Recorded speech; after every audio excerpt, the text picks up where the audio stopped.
there, this is Rhonda Schaefer, living in Fairport, New York.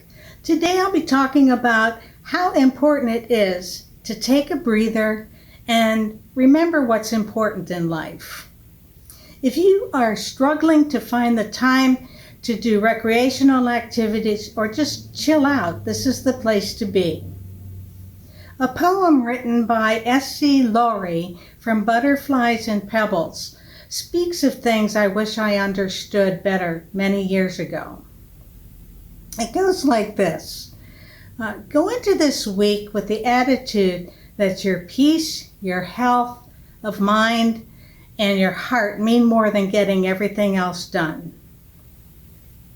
That your smile matters. That feeling rested matters. That holding the hands of your loved ones matters.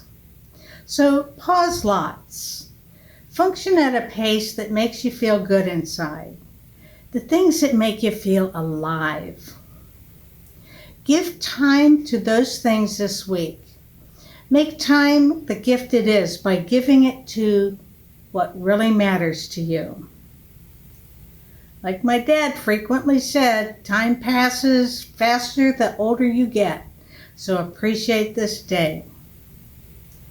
He was right. This is Rhonda Schaefer, living in Fairport, New York. If you found value in this video, remember to let me know by commenting below, and be sure to subscribe too if you haven't already. Good day.